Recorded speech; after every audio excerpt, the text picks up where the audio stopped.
when the thunder gets loose. Hands up now, feel that roar. We live for the clash, we beg for more. Lock it in tight, hear that name. One shot, one fall, all out game. No holds barred, say it loud. No holds barred, bring it track. From the new world order to the bloodline. No holds barred, we draw the line. No holds barred, raise that sound. No holds barred, shake the ground. From MJF to Mercedes Moan. No holds barred, that's the way. TNA on the slate with the fire in tow. Angle in the mix and Joe on the go. Built on grit, built on pride. Every crack screen legend we keep alive. We don't sleep on errors, we don't skip the grind. Every chant, every clash, every scar we find. If the bell rings hard, then we're there in the front. One channel, one name, and we never back up.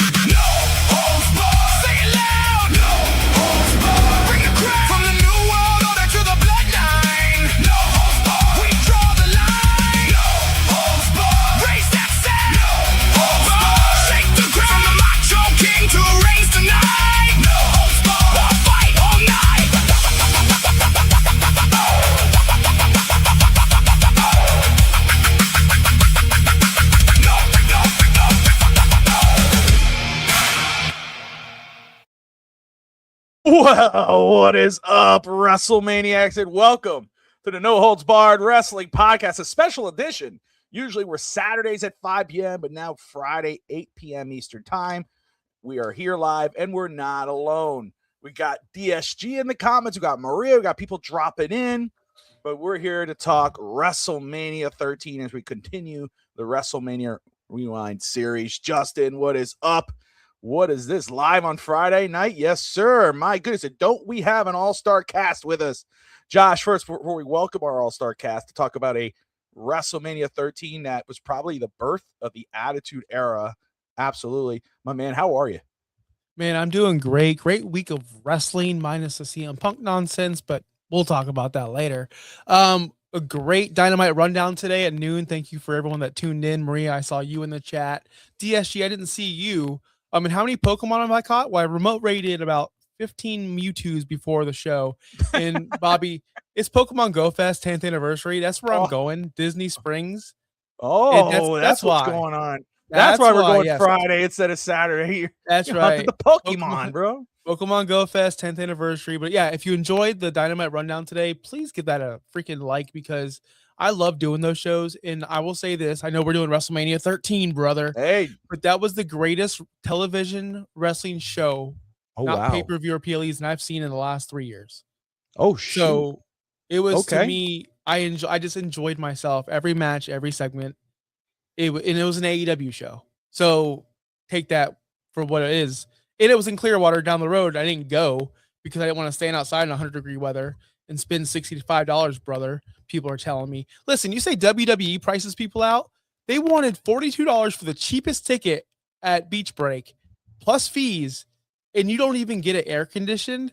F off. I went to SmackDown cheaper at Amalie Arena, brothers.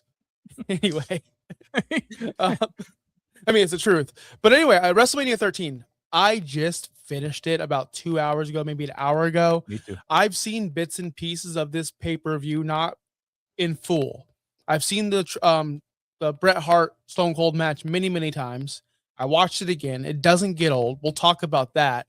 But honestly, Bobby, this is Attitude Era, sprinkled in with a little bit of Honky Tonk Man. Yeah. Some Sid, like some guys from the past, but mainly this is all new talent. Yes. I mean, that was the cool thing. I mean, Bradshaw, Farouk, you got to see Rikishi, Sultan.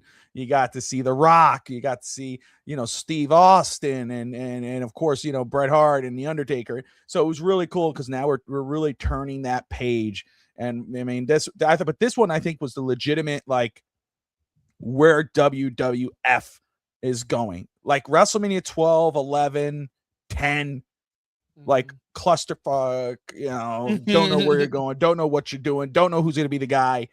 Here, it's still that case. They got the wrong main event, but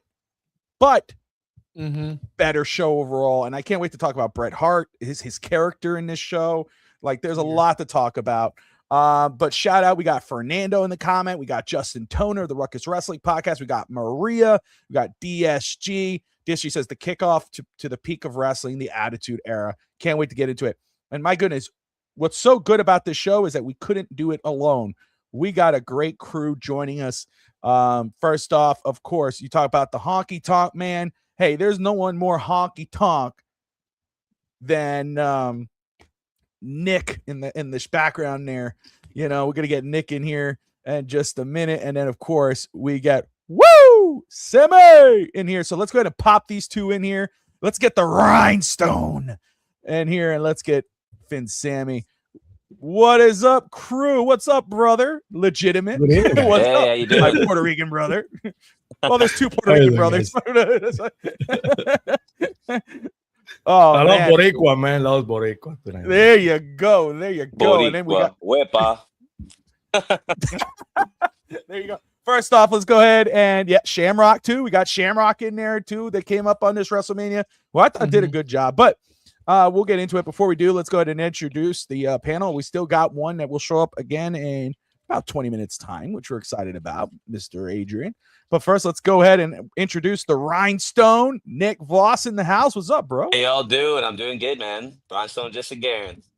Rhinestone Jesse Guerin. That's his ring name. Hey, Nick has three names. Okay, there's the government name, then there's the stage name, which is Nick Voss, and then there's the ring name, which is the Rhinestone Jesse Guerin. So who are we getting tonight? Are we getting the Rhinestone or are we getting Nick Voss? Who are we getting? Well, I talked to Bobby about this privately because I wasn't sure how I was going to do this. I was like, well, whatever, like people know. It's all off. Anyway, so I play Jesse Guerin, and it's kind of like, I would say, this part of my personality that's like way over the top, mixed in with a little bit of a guy who thinks he's somehow connected to that culture and Elvis, that he's calling himself Jesse Guerin. Jesse Guerin is the twin name of Elvis Presley's twin brother who died at birth. So if you've seen movies like 3,000 Miles to Graceland with Kevin Costner and Kurt Russell, where you get like these like super crazy demented Elvis fans, it's kind of something like that, and I'm going real over the top with it right now, so I'm just going to see how it goes. Yeah, but we will get that character on this show for sure, and I look forward to doing that. Because and I'll counter him with the immortal Robert Michaels, 14-time heavyweight champion. Like That's so funny. I don't think the Rhinestone could counter that. But anyway, that's another day, another time. And of course, let's bring in Sammy. Sammy, DSC wants to know, where the heck were you when we did WrestleMania 6? Probably at home. Go down in the pool. It was a Saturday afternoon, probably in the pool at home. So probably, downstairs. Oh, that would be cool. That would be a great match. The Rhinestone versus Jeff Jarrett leaves Tennessee match. He's not in Tennessee, not yet. He's in Arizona. That'd be a good one, though. That'd be a good one. Yeah, man. Did you see they got on YouTube? They got the first episode of the TNA Jeff Jarrett. I want to watch that, man. It was really good. Rice. That's got to be a show. That's got to be a show because I think so, yeah. Yeah, because I saw it came out on Tuesday, I think it was, and I heard the Jim Cornette podcast with the director of the show. And explained how it all came together, and I'm like, man, we got to shoot our shot and get that guy on the show. By the way, Bobby, Jeff Jarrett's not in the WWE Hall of Fame, right, Bobby? He wouldn't be. Isn't he? I thought he is. I thought he is. Yeah, I think he is. He was in there. Yeah, he was. He is. He was there for a little while too. He showed up, did a couple things, and then went to AEW, and now he works and creative, I think, in AEW. But I'm the same. I'm with you, Josh. I saw it there. I saved it. I haven't watched it yet, Nick, because I don't know if we would do it if we were going to do a show about it. But I think we should. I think that would be an epic do a show. Dark Side show. Talk about TNA, man, because that's absolutely something to talk about. Yeah, Jeff Jarrett's definitely in the Hall of Fame.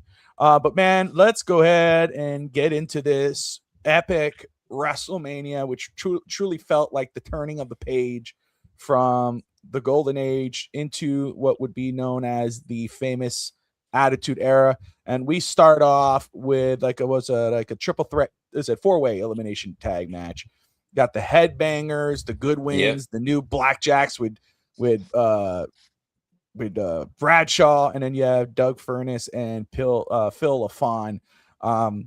I just, again, what just got me, the headbangers, I always head scratching for me, but I laughed when I saw them pop on the screen because I was like, these guys are always in our video games. They're always, they're the synonymous, with the Attitude Era.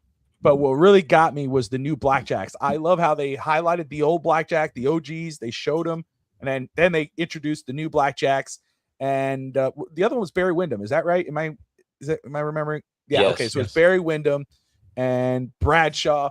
And Bradshaw right away, he had the talking down pat. Like he knew how to talk on the mic, and man, he was imposing in the ring.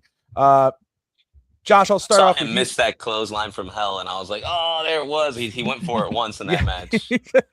Well, dude, he hits hard, dude. He's so stiff. Yeah. It's a tough guy. Josh, let's start off with you, and then Sammy, and then follow up with Nick. But Josh, what were your thoughts on this match, man? It's funny because you bring up the headbangers and you laughed. That was your reaction. Me was like, hell yeah, headbangers, right on. Like we're in it. We're in. Like this is when I started watching wrestling, 1997. But I wasn't watching this. I wasn't watching the WWF. I was watching the guys over in WCW at this time. Yep. But this was the year I got into wrestling, and it was cool to see this match or these matches in general. I just want to give it like an overrun of the WrestleMania 13. But this match in particular, it was new. Like we're going to see a lot of new things here on this pay-per-view, but other WrestleManias didn't have these party matches where it's a bunch of people, eliminations, like a lot of rules. So that's how I took this match. Is like, oh, we're going to see a lot of new things tonight, aren't we? And we did. We saw so many matches and so many things happen that we didn't see in previous WrestleManias. Just in this match right here, think about the headbangers at a WrestleMania and just rewind 5 years back. Do you think people like the headbangers will be on a WrestleMania? So we're in it now. We're in the headbanger age, like the freaking Attitude Era, like you said. What a crap match, dude. This match sucked.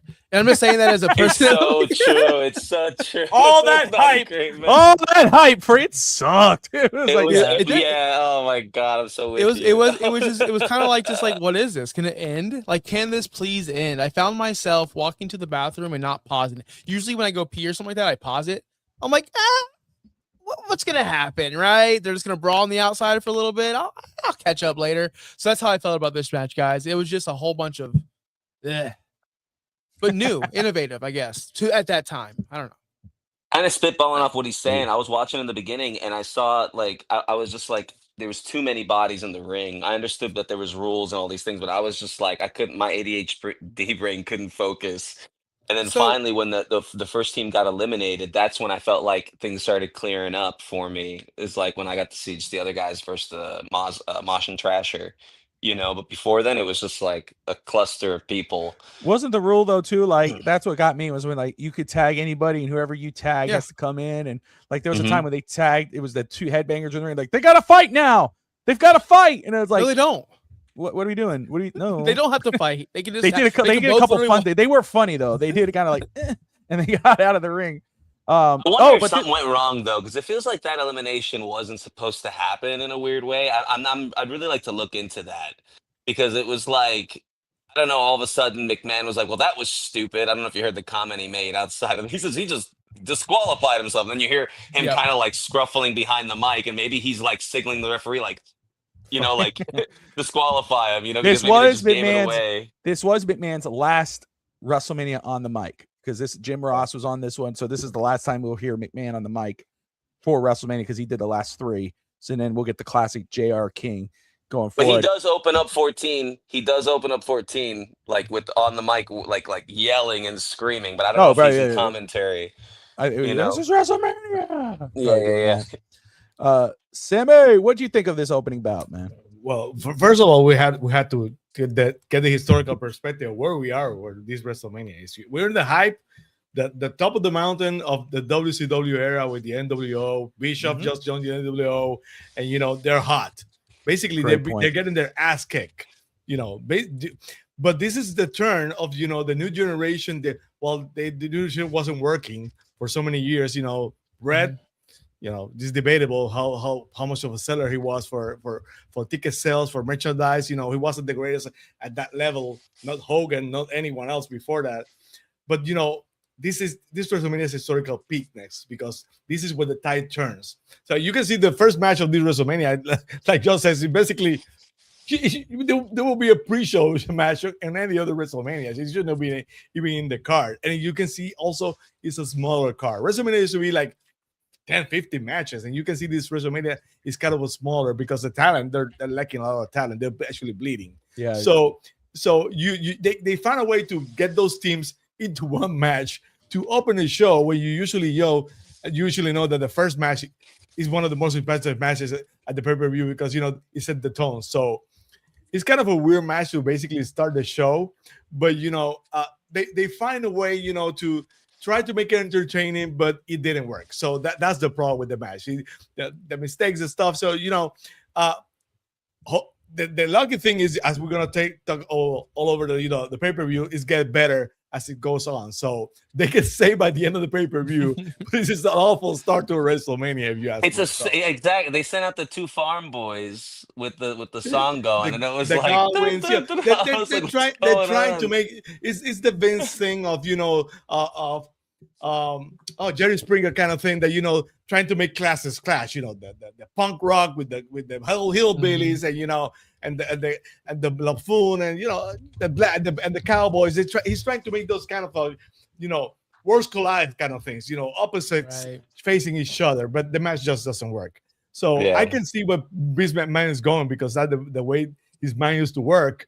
But the match is clusterfuck, basically doesn't work. So, so it's kind of funny, but the important thing is that they get safe by what's going to happen later that WrestleMania, because basically the new generation is struggling. They're getting their asses kicked by WCW every single week. The NWO is hot. Sting is in the rafters. Vicious just joined the NWO, and they're bleeding.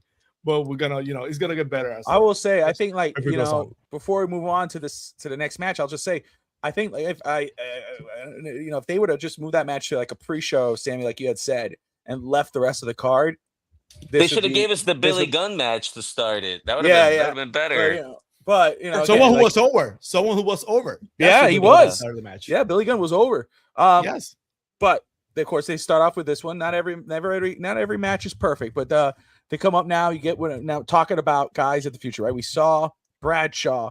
Now we get Rocky Maivia, of course, later known as The Rock. Rocky Maivia comes out, takes on the Sultan, who's managed by Bob Backlund and the Iron Sheik.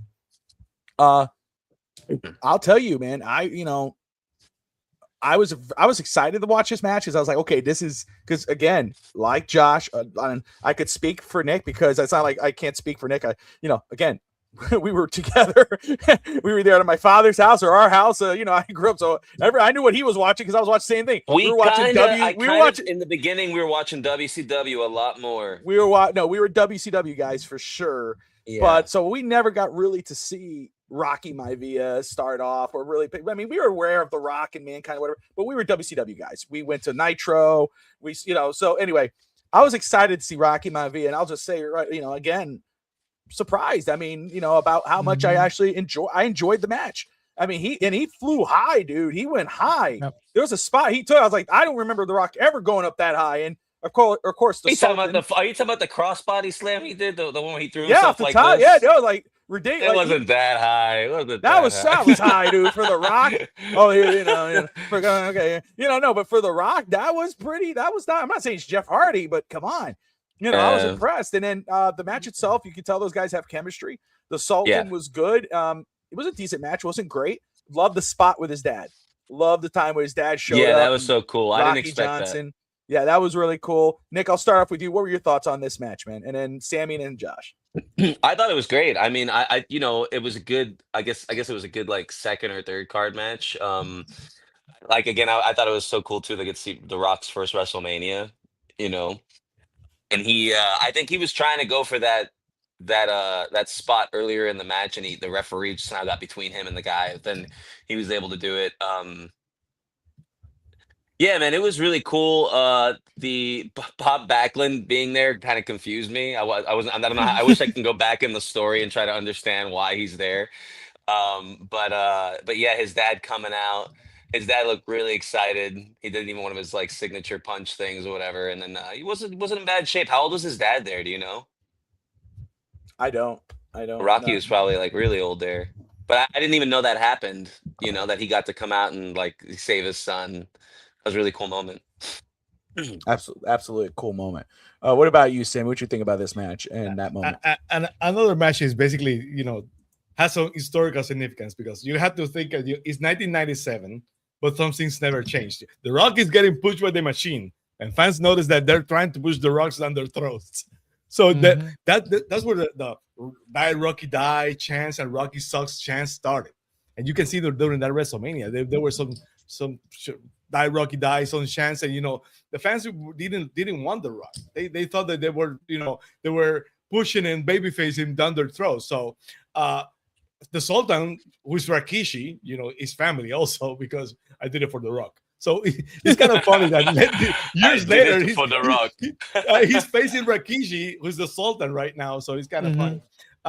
The Rock again, you can see the tide turning. You can see that what's going to be the cement of the new generation, basically finally coming together. But this match, of course, Rocky Johnson, used to be a WWE legend. They for those who didn't know, they tried to make you known that he's the son of the great Rocky Johnson, etc., etc., etc. So, but that doesn't work because fans just don't want the Rock. They don't want babyface Rock. So, right, Duck is right, and then that's gonna turn later. But an okay match, of course. Rikishi he's a worker, and the Rock, of course, is a very, very, very.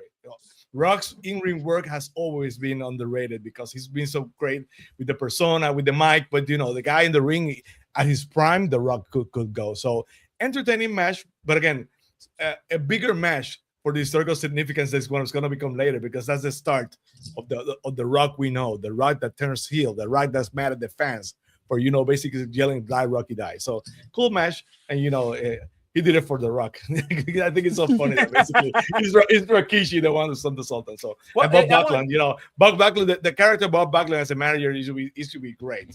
Heel Backlund was great. If you ask me. Oh, Bob Backlund is a legend for real. But I just want to say, did I hear right? Wasn't Rocky Maivia's music? Wasn't that Razor Ramon's music?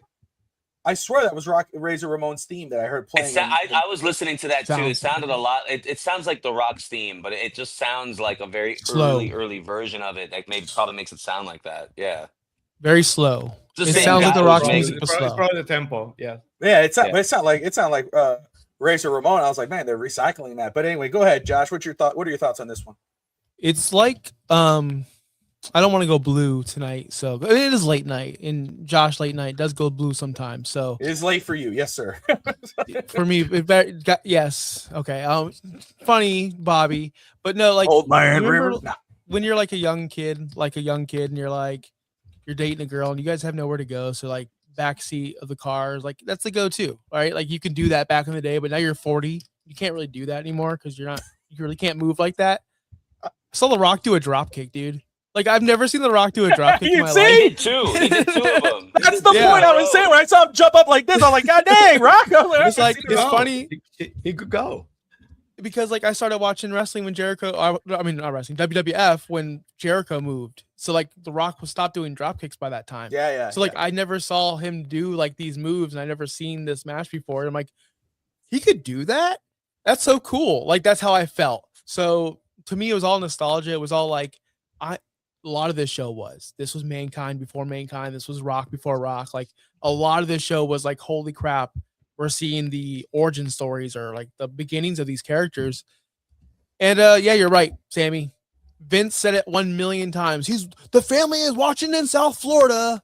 Like, yeah, we get it, okay? We get it, Vince. Push it down their throats, yes. Yeah. Well, they didn't even get the pop they wanted when they hugged. When Rock gave him a hug, I was expecting this like huge pop. Yeah, I was like, Dad. They were like, yeah, okay, good, nice, good. Let's get out of the ring. Let's get out of there. Yeah, too much. Yeah, I would probably throw out a hip. Actually, the go-to move is I would just sit down and not even try anymore DSG, and I would ask her if she has an SUV. Anyway, Josh tried to say adventures in What's the next match, Bobby? Well, the next match again it's the Owen Hart and the British Bulldog brothers, in-laws. Didn't you join the Hunter match? Yeah, Oh, you Hunter, skipped yes. one. Excuse me, Triple H taking on There Goldust. you That's go. in the introduction of It's a China. good. Thank you, Sammy. I apologize. Yes, sir. Yeah, so we get an introduction to China, who looks physically imposing. I mean, we get Triple H, and he's still coming out with the classical music, but we see the shade of the game. Like he is taught. Like he is. First, listen. I don't want to be. It's not gonna be a shit on Bret Hart episode or not like that, but Bret Hart talks a lot of shit on Triple H, Paul Levesque, about a wrestler as a wrestler. He's not good in the ring, and you can help me any 5-star match with it. But it's like, it's like, dude, I'm not saying this is a 5-star match, but the way he spoke on the mic, the way he worked the ring, like I really do enjoy watching Triple H in the ring. I did, Oh yeah, he's and one Dustin of the best. Rhodes He looks so cool. and Yeah. Dustin Rhodes, man, like to take that character, and will probably make most men for sure feel uncomfortable to do that type of character, straight men. Cringe, at least cringe. Yeah, like it's 1997. Remember, any one of us, right? Like, not but like to 2026, take that 1997. and to own it and to make it his own and to kill it. Yeah. And then a student of the game. I'm talking about Dustin Rhodes right now. Student of the game, a son of the game, right? His dad, Dusty Rhodes, and then to go this match actually here. I thought they did a great job in the ring. They told a great story. China told a great story outside the ring, when they kept referencing her. And in that spot where, you could tell Terry Reynolds, I forget her name in this one, Melina. So, where she kind of missed her spot, you could kind of tell Dustin kind of does something, and him and Triple H do another thing, which gets them in the right spot. And then when he pushes her off and she lands in China's arms, and that whole ragdoll effect, which is like, damn, good spot, decent match, good finish. I enjoyed this one, man. And that just I was like, how, that's the early version of Triple H. This is before Stephanie McMahon and the influence on the organization, whatever. Obviously he had the Click, but the Click now is gone. This is just him and Sean, but this was before all that. And like, you see it on the writing of the wall. Josh, I'll start with you, but I definitely want to get Nikki's opinion on this, but we'll get Josh, Sammy, and then back to Nick. But Josh, man, your thoughts on this contest? I know that maybe Nick Voss over there can give me some more explanation because I'm not in that world, but when did the pedigree stop looking so good? Like Seth does it, it's trash. Yes. Everybody else does it. It's It's just the so setup. trash. It's because Triple H, man. It's the body. It's the physicality. The Even when he cut the hair off, because I was just watching Sting versus Triple H WrestleMania. Even when he's older, like the way that his head is down, the shoulders, the traps. He takes one arm, then he takes the other, and then it's just the fluidity of the movements. Opposed to like Seth Rollins is like doing it, and then as soon as he goes down, he's already pushing like one of the arms off. It's so dirty. It's not the same way. It's the same way Shawn Michaels doing the super kick. Nobody could do the super kick. No, like the super kick is. Nobody. I love that you said that because I was just going to say it's the same thing as a super kick. It is so lost its aura. You got everybody hitting thighs now, doing the thigh slaps. Jimmy, you know Jay, what I'm saying? Cody does the pedigree. Let me tell you, that thing legitimately hurts. There's no lie. We again, Nick and I. Growing up, we used to do backyard wrestling. We were stupid as shit, but we had fun. And obviously that's where the passion comes, and Nick does it to this day. But pedigree was one of my moves. So it was the perfect plex. But the pedigree, I did what they would do. You would hold, you go up, and then I let you go and slam you down, and you handle it. I'm really happy he brought that up because, I was just talking about this with another wrestler in the school about Triple H specifically. There's also that move he does where he goes, where he'll like hit the guy. He's kind of dizzy. He hits the ropes and he does the knee to the head. You know what I'm talking about? Yeah, yeah. Bro, the timing, the fluidity, the way his hair would move when he did it, that's what made him, I think, even get the nickname the Cerebral Assassin, because he just looked like the Cerebral Assassin. He looked, even though he might have not been Bret Hart and grown up in the dungeon with Stu Hart and known all these holds and stuff, which, that's a whole other thing. Like, I'm learning about these guys who either take themselves seriously on that level, or they're like, you have Mike guys, you've got guys who are like hardcore guys, you got guys who want to be, fast and do all the AEW stuff. So it's like there's a balance with certain wrestlers. Triple H is like that balance. believe that. Well, I was So. gonna say, but just to give an example, like, I mean, there's exactly, it's a dangerous move, and he does he does it right. But even in this match, I mean, there's moves that he does, or they both do, but there's moves that he does that when he does them, they hurt, but he protects you. And I'm just gonna give an example to the pedigree. There was one night, and we have this on film at home if we could find it. If Mom could find it somewhere. So one funny. day. But this we were doing this move. I think it was like a fatal 4-way elimination style matchup. It was at night. We brought the mattresses outside. We used to do the whole production. Anyway, Nick was ex-Nick. I'm Robert Michaels. There's Black Blade, and then there's D-Bomb. This is when I did the suplex on Black Blade on the van, and that shit hurt me more than it hurt him. And he gets eliminated. The fence door falls on Alex. We beat Alex. Then it's me and Nick. And Nick is supposed to win. That's how we would do it. We would know who was going to win the match. So we did all the extra stuff, except though we did the stupid moves. But Nick was going to beat me with my finisher, but the pedigree, which I would call. Remember this. I would call. Oh, but it's on film. Trust me. But I would call like the drive-by. So what he did was we had there's a table in our backyard. It's like a stone table, but between that and the stone pavement, there's a grass area. We had like something there, a piece of wood there. And Nick wanted to do the pedigree on me on that piece of wood. Anyway, fine if it's done the way I do it. But just an example is what I'm talking about, Nick, is how dangerous that move could actually be that people don't understand. Yeah. Nick locks my arms in. And this actually, Triple H has done this before. If you go back and find Triple H's, he locks my arms in. I jump, he jumps. He doesn't let go of my arms. So I'm going, and basically I'm pile drived head first. My neck is like that. I see a flash. I turn over. Now, there's nobody actually, like, there are people watching windows and shit, but there's not real, if any can't, like, I could easily have gone up and start going crazy on him, but he does it. And, Alex, my, East 10th Street boys, he's like, oh, dear God, he just pedigreed him on the thought. You see, now when we do this show next time, you got to show a clip of this because I got to find him. Mom has to find it. But anyway, he does this. So Nick pins me. I let Nick do the pin. 1, 2, 3. I was pissed. I jump right up. Me and Nick start going at it. Nick's like, what the fuck? So we start fighting, and Alex had to break it up. Anyway, point being, the move is dangerous for sure. So for him to make it look as effective as it is, yet protects the guy, that just tells you how good he was in the ring. Everything, though. His bumps, his strikes. There's so many things about Triple. He's just really underrated when people talk need about Mom to find that time. match ASAP. Yeah, First Mom. off, Bobby, F your no selling. All right, AEW. I saw that. I took the pin. The match was over, brother. I was like, right when you got up, brother. All right. I should wait till the camera. Should have rolled. No, sold that shit. There's an even funnier one where I rub his face on, or he rubs. I think I rub his face on a fence, or it's vice versa. And then one of us get like upset with each other, and we actually start fighting. And Alex Satia comes running into the camera to separate us. It's a real funny video. That's a good one. Nick was stiff as a motherfucker back then, boy. He would hit you for real. Yeah. But we'll get the rhinestone. Anyway, first of all, I want to shout out. I want to thank everybody who's watching right now with WrestleMania Rewind here on the No Holds Barred Wrestling channel and FTSN.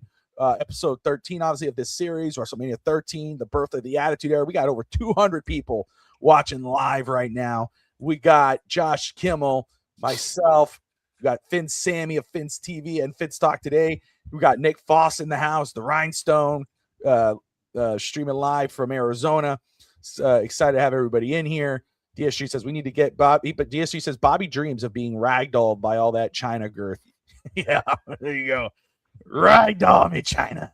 Anyway, she was really like baby face. Like, I'm not talking about baby face as far as like baby face and heel, but like her face was like legitimately so young in this video. Yeah, in this WrestleMania. Can we talk about that though? Because as the entrance was happening, I'm like, is this heel versus heel? Goldust wasn't a baby face. that's a great question. Hunter wasn't a baby face. No, but what happened was that the feud started with, Jolo used to be the guy, who be the psychological guy that you like make people uncomfortable. But Triple H started going after Marlena. That's what happened. That's what started the feud.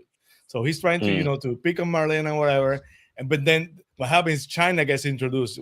Like we said before, so many things that happened in WrestleMania, the years to come, the introduction of China to this match is one of those things. So that's what happened.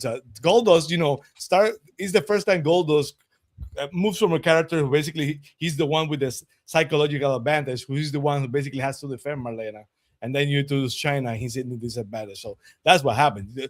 The Goldust is supposed to kind of be the tweener because he's usually like you said, the heel, but he's the one who's under attack because Triple H is creeping on Marlena. So that's what happened. That's why the match is kind of confusing because they're trying to make things like uncomfortable for everybody to make a way to introduce China to the match. Yeah, I didn't know who to root for. Seriously. So that's all I had to say about the match. Good match. Didn't know who to root for. That's my take. Oh, and bring the good pedigrees back, everyone. Or just don't do them. Oh, right? Or just don't do it. They should not do it. Just don't do it. Yeah, exactly. No, that doesn't make any fair. It doesn't make no. Hey, you know what move needs to come back? I'm bringing it back. The X Factor. That was the best move right there. Underrated. That's the generic. She's hot and she's a wrestler move. That's like the Brie Bella, the Maxine Dupri. Well, but it had such a good setup. You know, you can catch a foot, spin, kick, boom. It was so good. It was the same. It was like, you know, it was like instant, same way the other ones were. Stunner, rock bottom. Way to shit on his idea for a finisher, brother. I'm just saying, though, brother. I mean, hey, go play with Kelly in WWE 2K, bro. She got the. Just like, oh my gosh, that's so great, fun. man. That's great.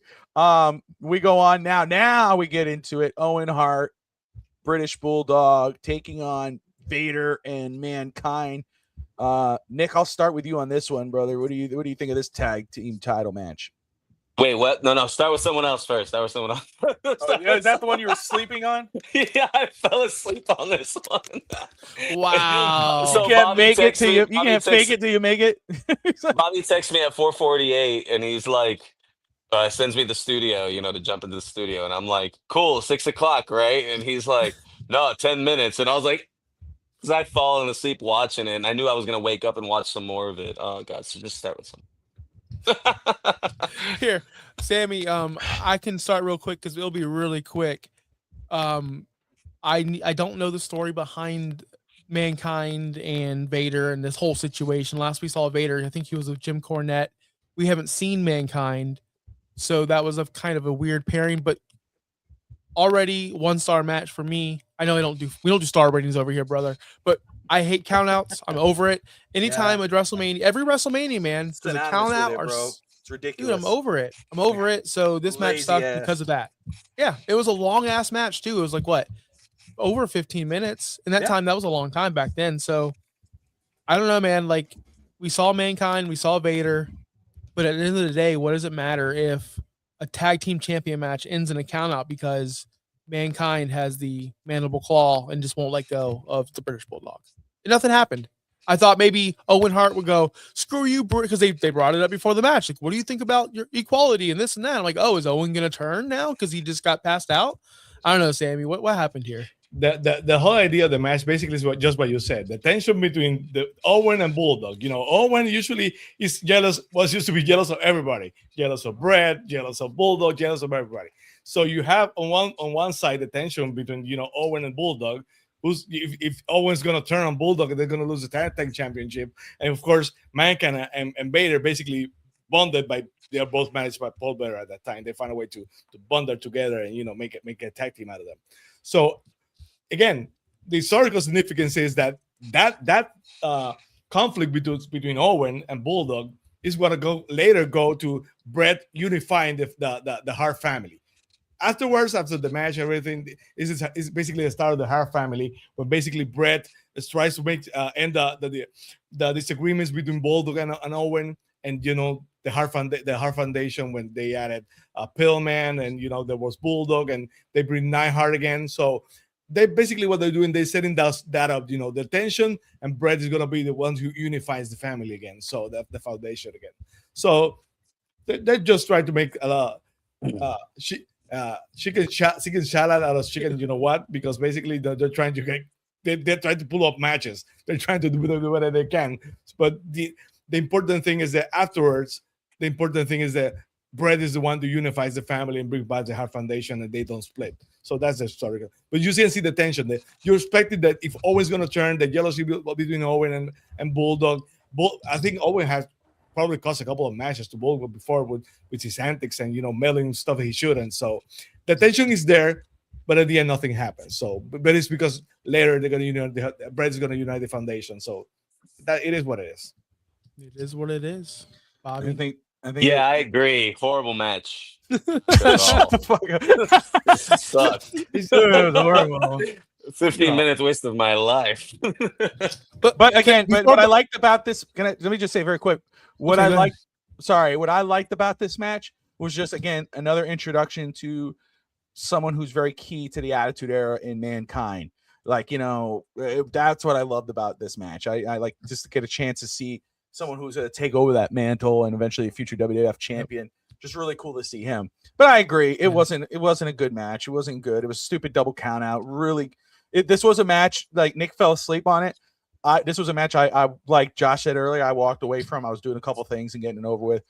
Sorry, I walked away for a second because Tati, my wife, texted me. She was like, she went to the shop and I'm doing the show, and she's like, just walked away. I come back and my son has a giant bump on his head. I'm like, what the hell are you talking about? Kid ran into a door. And I was like, oh shit. So I had to go check it out first. He's fine. The timing was perfect because he said mandible claw, and then you went like this, and then it was gone. Like you were gone. And I was like, that's it. He's got the mandible claw on the phone. That is crazy though. Look at and one thing basically was with going with Josh said, another match that you know which one basically is the heel, which one is the if you're one of those fans that only watch WrestleMania, you watch weekly, you go here and say, okay, who's the heel? Who's the for a consecutive match in a row? So this card is starting to have problems with the way it's constructed. But again, it gets better by the end. But it's a horrible start for WrestleMania.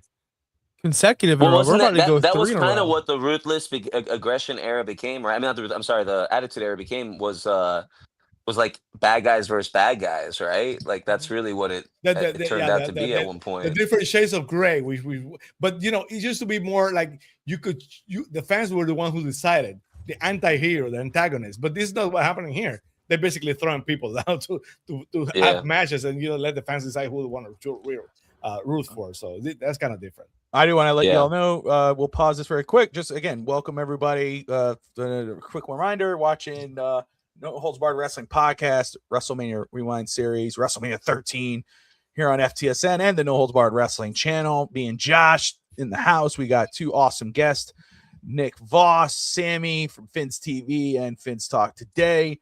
Also, just a quick update. It is official. CM Punk will take on Cody Rhodes in SummerSlam for the undisputed WWE Championship. That has been made official. Woohoo! Anyway, I'm jumping for joy. I'm so excited. What a match. Yeah, everybody wanted it. Well, they better kill it. Anyway, I'm sure they will. Remember, this SummerSlam it's a 2-night SummerSlam. So they have to find to get basically 2 main events. So that's what they're doing. They're trying to throw, probably it's going to be the Saturday main event, and Seth and Roman's going to be the Sunday main event. Yeah. Side note, go ahead. Brock Lesnar and Obafemi need a main event. I don't care titles. Throw the titles out. It should be Brock. I agree. Hell in a Cell. You can bet Roman. I mean, Brock wants to be the first match and be home by 7:30 p.m. So that he's got steaks. He's got to cook, man. He's got No, but I agree. And my thing is, I get it. I understand it, but it's like the problem again. What was I saying? Now, CM Punk, it is something new. I like that it was a shocking change. I know we're cutting. So I just want to say, issue being it was just obvious, and that's what I think the issue is with WWE nowadays. It's just too obvious, right? It's like, oh, here it comes. Oh, CM Punk wins. Woohoo! Big change. What I love though, what I'm intrigued by is Sami Zayn's what he's gonna do after. I love the promo he cut after he lost the belt. Nick, I don't know if you saw that. Yeah, I was gonna say I think this is gonna be, I don't know, they're at least what they're hoping, that he comes out on top of this as like a big baby face. Everyone knows the system's against him, and that like CM Punk has become the one thing that he used to complain about himself. You know what I mean? And I think that's just gonna, in the long run, play either really good for Sammy or not. Maybe we're reading too much into it. Because go ahead. I'm sorry. Go ahead. No, go ahead, Leo. Go ahead. No, I was gonna say, because 9 days with the belt, it was just. So many rumors about that. That now the rumor is that he was the one who took the pay cut. There was a report that a wrestler took a pay cut, and they're basically saying that it was Sammy the one who took the pay cut, And basically, one of the things that he agreed to take the pay cut was to put him putting the belt on him. I don't believe it, but that's the rumor. The thing with Sammy is funny. We talk about Bob Backlund, but they had to give kind of Sammy the Bob Backlund, the Bob Backlund character, that he gets so mad about the defeat that he basically goes rogue, goes nuts, and that would be nice. You remember, if you're a fan of The Simpsons, do you remember that character in The Simpsons that he did everything right, no one noticed, and everybody keep giving credit to Homer Simpson, and at the end he goes nuts and gets electrocuted? That should be Sami Zayn, the one that basically gets no credit, no respect at all, and he has to go rogue because basically everybody's cheering for the other guys, and he's the last good guy. It's gonna be interesting, but I like Sammy. I think he's underrated, but well, underrated, but like he see. doesn't look like he's conditioned at all. I'm sorry, that's one thing that makes me upset with some of the Exactly, guys who are exactly. the guys who are in the top. Like they're gonna give you the belt, and you're not like working out actively. Like I'm sorry, I could tell. He You know what I'm doesn't look like saying? champion. Like Yes. no, he Yes. doesn't. Like put him up against guys like Triple H, and the Stone Cold of the day, and any of those guys. He doesn't look. He's just like plain Jane in it. We've totally hijacked the show, and that's okay because I'm glad you brought that up. I am so sick of people going, I thought CM Punk was straight edge. He shot. No, he did not. First off, if you've ever worked out a day in your life, you would know that only if you diet and exercise and count your macros and you lift 3 to 4 times a week, you can achieve CM Punk's body. Yeah, It's absolutely. definitely not roided up, people, you idiots. First off. Second off, good point on that. If you know you're getting the belt, look what Liv Morgan did. People are making fun of her. She's in the best shape she's ever been in. That is called muscle, people. That little V thing you get there, that's called perfect body. Like you have no body fat. Your abs are perfect. She looks freaking phenomenal. Oh, what's wrong with her stomach? It looks weird. It's because she knew she was going to go on a run in main event SummerSlam and get the title and look good doing it. Look at CM Punk. He got in shape because he knew he was going to win the freaking title. I'm so sick of these wrestlers not doing it. It's all people were saying that he's beefed up because he's using Royce. Like, that's what you're saying. I missed that. That's what people are like. People are like, oh, he was my favorite wrestler until he stopped being straight edge. Yeah, go on social media, dude. I don't go on social media, but the limited times I do, it's like I can't believe my favorite wrestler took drugs. Are you? I don't think he would be that much like of a hypocrite. He's not that much of a hypocrite. Yeah, exactly. He's just locked in. He's just locked in. Good training. I grew up in the communication era, and this has to be the idiot era because so many people are just simply stupid. Come on, stop it. Yeah. He looked like me about 4 months or 4 years ago when I trained every single day and I ate chicken and rice every single day. All you did was get fit, brother. Stop eating cheeseburgers at McDonald's, guys, and watching your fucking SmackDown or whatever. ROH. Cut your ROH subscription. We all and get on start a gym sliding membership. away, like as he's talking, we just start sliding. Anyway, I'm done with my rant. I mean, my God, dude. He tells you WWE, where there's all eat your prayers and take your vitamins. Anyway, back to it. Let's talk about the best match on the card and one of the greatest WrestleMania matches in WWF history. Right there with Ric Flair and Macho Man and all the great WrestleMania matches. This is one. Bret Hart taking on Stone Cold Steve Austin with Ken Shamrock as the referee in a submission match. I mean, my goodness, the chemistry between these two guys, Bret Hart doing his role so damn well. Talk about the anti-hero and Stone Cold Steve Austin. Shamrock doing his role really well. Like I came off really good. Like Shamrock, like I was like, I'm invested in him. Like if this was like the first time watching wrestling and he was there, I'm like, okay, I'm intrigued by this guy. But this was so intimidating. Yeah, for sure. I mean, but real too though. Like he really was like telling you, like he was trying to be even, but he was also like he stands up to Bret Hart and Bret Hart tries to be. And anyway, that spot. But anyway, it just these two. I'm gonna be honest. This was better than the Iron Man match, Josh. For me, I mean, I was more entertained with this than the Shawn Michaels Bret Hart match in WrestleMania 12. I mean, this was awesome, and just the ending. I mean, what a way to in order for Bret Hart to go over, but still, I mean, you put over Stone Cold without having to lose the match. Like Stone Cold came out strong as hell in this match. This obviously one of the most legendary shots you'll ever see is in that corner right there, the bloodied face, 1 last ounce of strength, 1 last ounce of trying to give it everything, and you can't. And he passes out, and Bret goes over, and then you got Bret trying to attack again. Then here comes Shamrock, and Bret Hart comes off looking like a prick. I mean, and let me tell you, and we'll talk more about it in the main event, but I love this version of Bret Hart. You know, crybaby Bret, which is actually, you know, how he is sometimes in real life, but crybaby Bret Hart, you know what I'm saying? But dangerous as hell too. Like, we know how dangerous he is in the ring. I mean, this guy's an assassin. He's the hitman. I mean, this match showed it. But Steve Austin, even though Bret came out the winner, Stone Cold came out on top. And this is what WWF has been lacking since Hulk Hogan left after WrestleMania 8, Josh. We talked, or WrestleMania 9, right? Right? 9? Yes. WrestleMania 9, when Hogan stepped away. We talked about it. When you watch 9, 10, 11, 12, we were talking about there's something missing. And you said it last episode. You said you hate to admit it because this one, I am the Hogan guy, right? Grew up loving Hulk Hogan. Nick was Macho Man. Josh is Jericho. Sammy's Ultimate Warrior. Oh, fuck off. Fuck off. Anyway, whatever that is, brother. Sami Zayn body. Wow.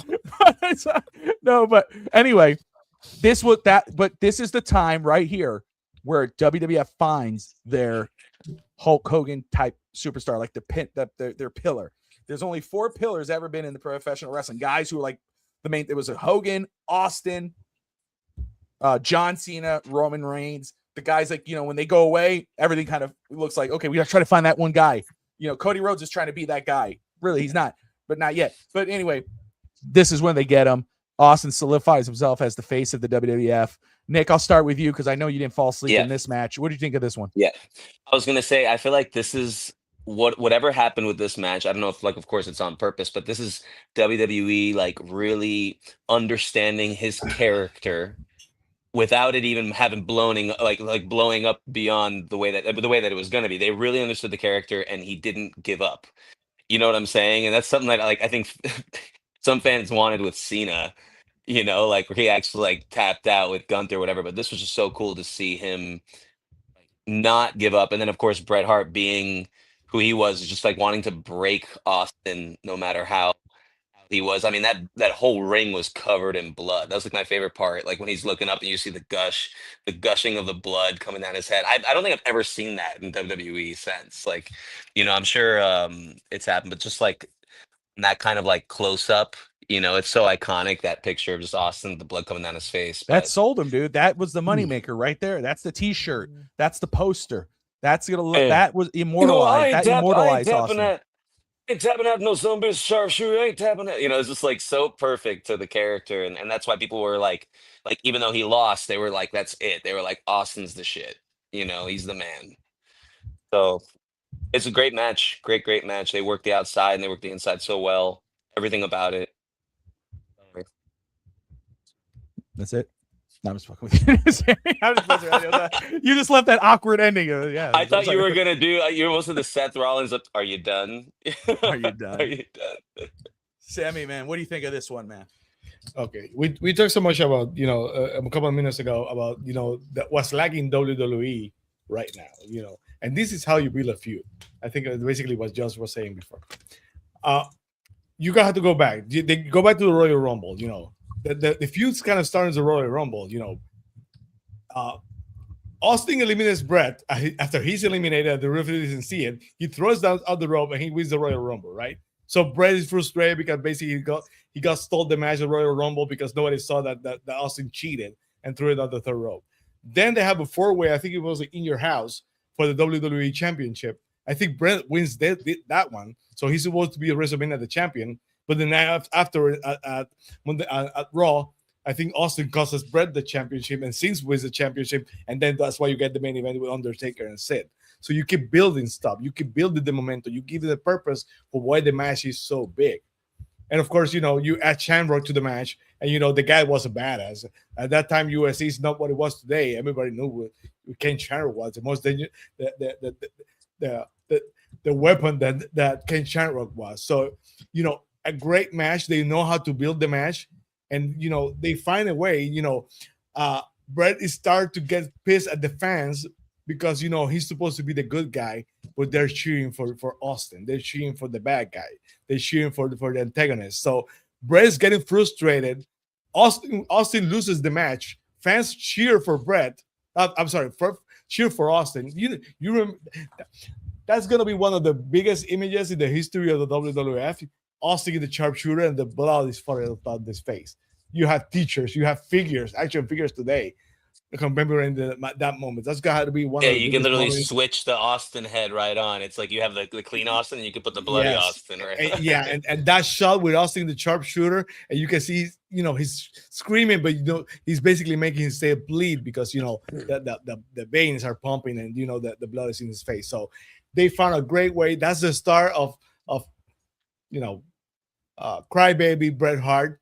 That's the start of what we talked before, how he reunites the Hart Foundation. He reunites Owen and Bulldog, and amends the differences, brings Brian Pillman in, brings Neidhart in, and that's what happened. That the kind of thing, everything happens later. So a great way to start a feud, a great way to build a feud, and a great match. Because one of the most memorable matches in WrestleMania history.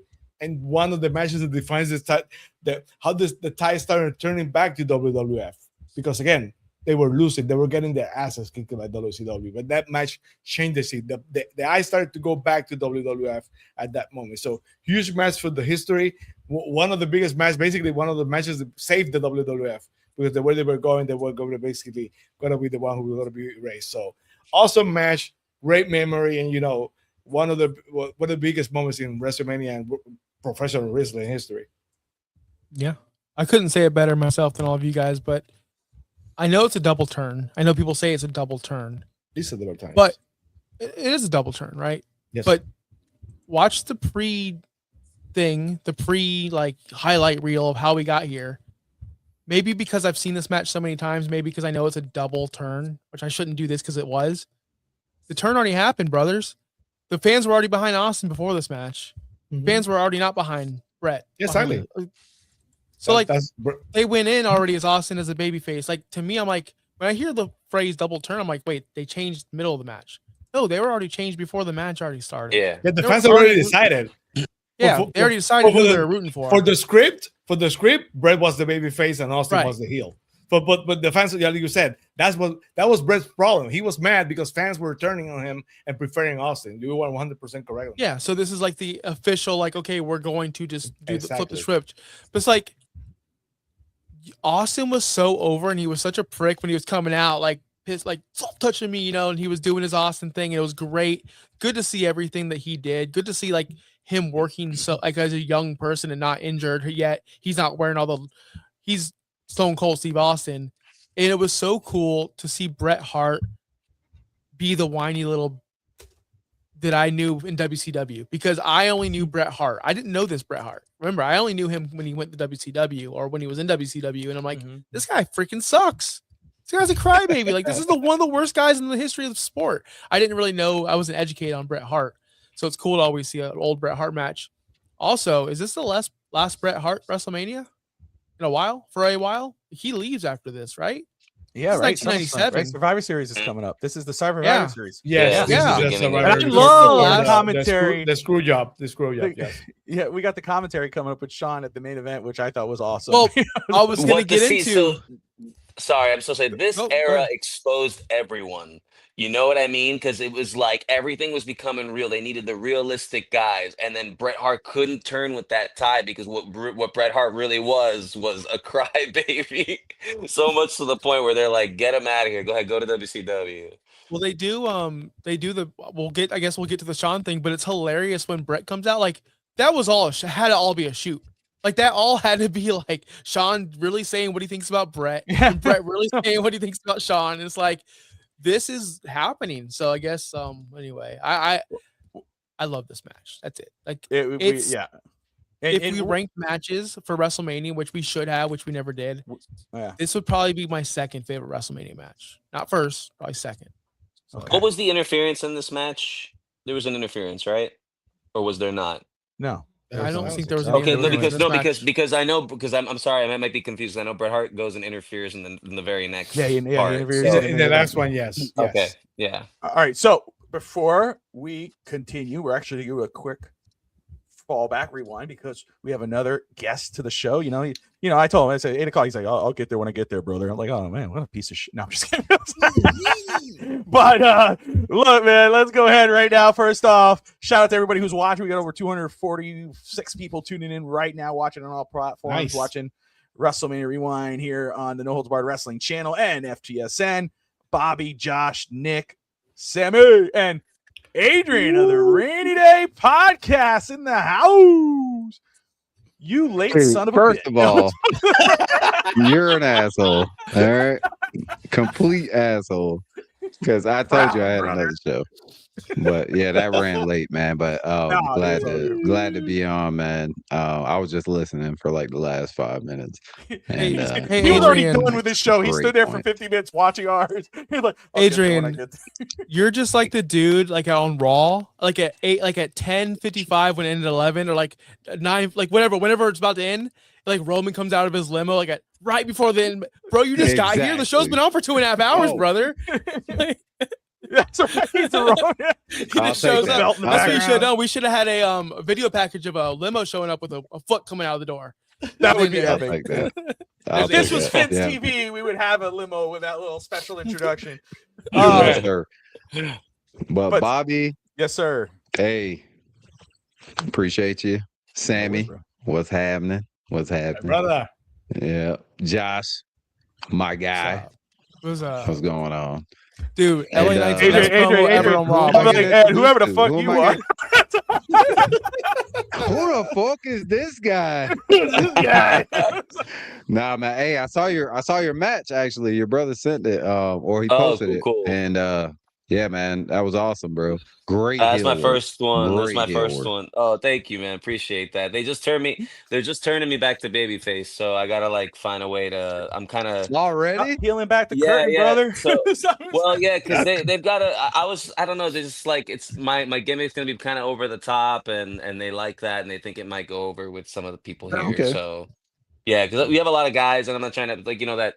I feel like sometimes people are afraid to not be taken seriously. We were talking about guys like Goldust and I was just watching an interview with the guy who played Festus, that like some people felt like, oh, why do I got to go out there and be catatonic and be stupid? Now you look at guys like The Miz who are in these segments with Danhausen where he's like, but to be honest, wrestling needs that. And it's like, and the more you don't take, it's great to like see people that you love say like, oh, like, they're willing to like, think outside the box and go for it without having to be like having to feel like, oh, am I looking stupid? Are people like, that's wrestling, brother.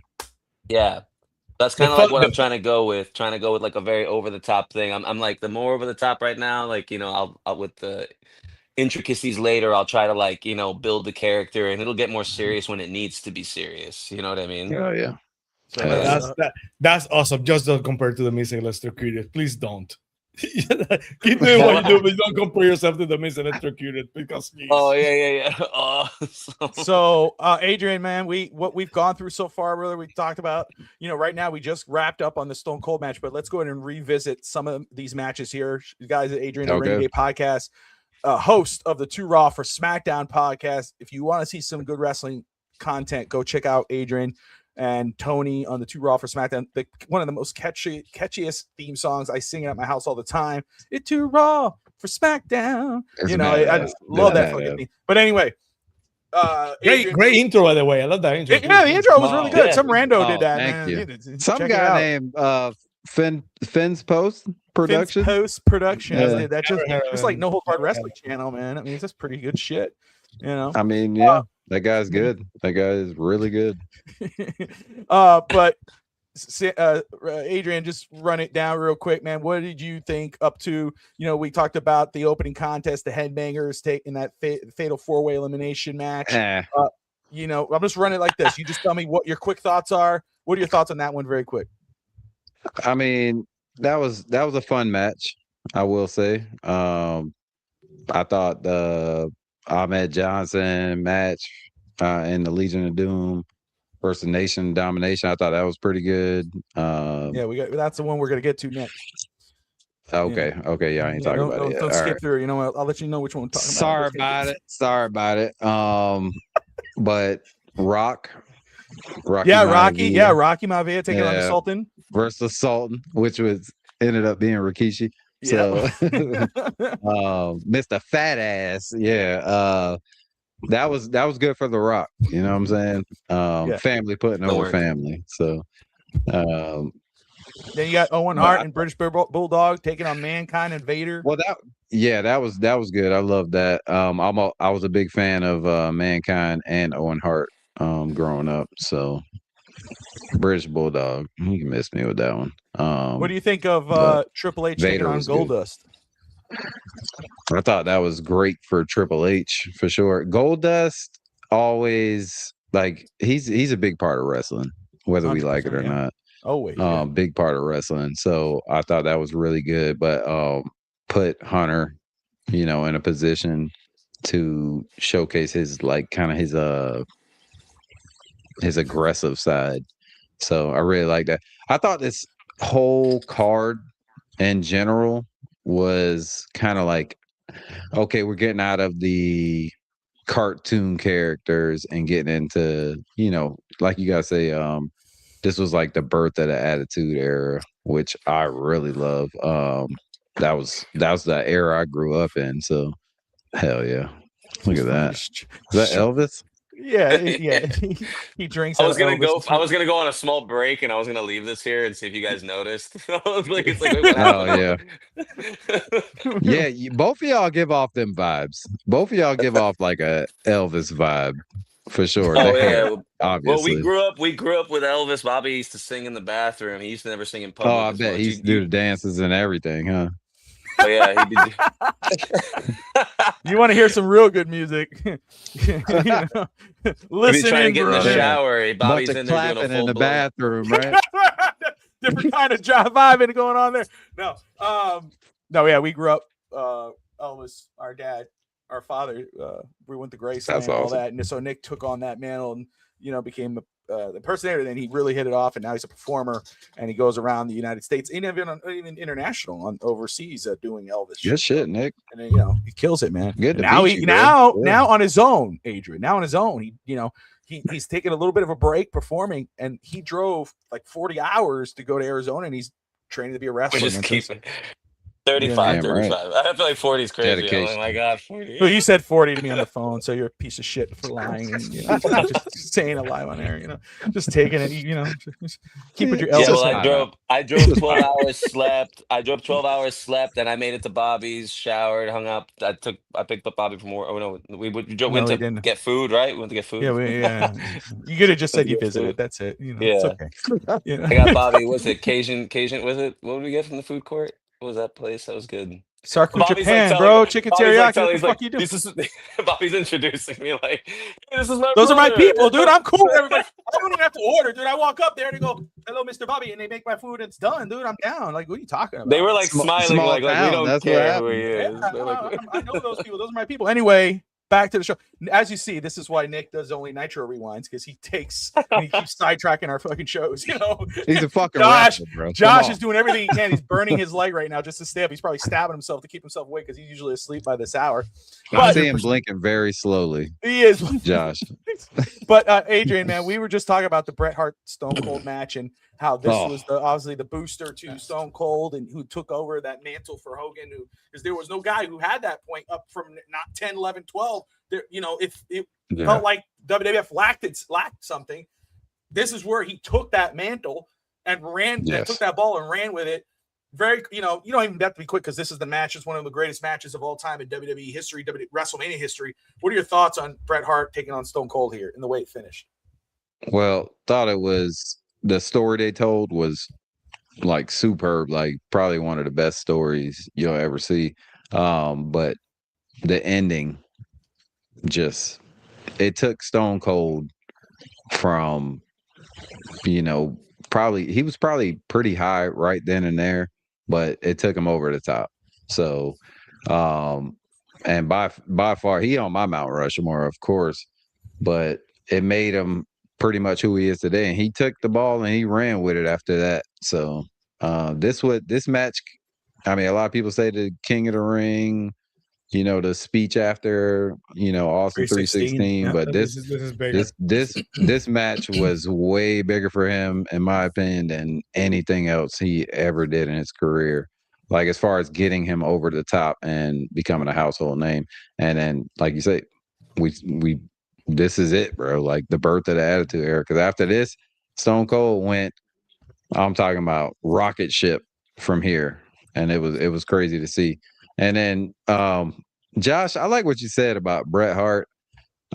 Fuck Bret Hart. I will say that because Bret Hart, I ain't never been a fan. I ain't never been a fan, bro. He sucks, bro. I'm sorry. He doesn't. Bill Goldberg. To me, he was so boring, bro. Like, so boring, and all he did was complain.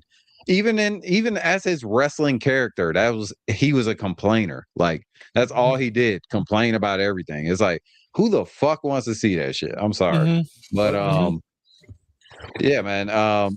Did wonders for Stone Cold, so I appreciate it, and probably the best match of the night by far. Adrian, I know you have something to say, but I'll forget what I'm going to say real quick. It'll be short.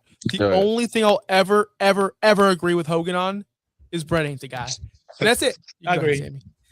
I agree. Straight up.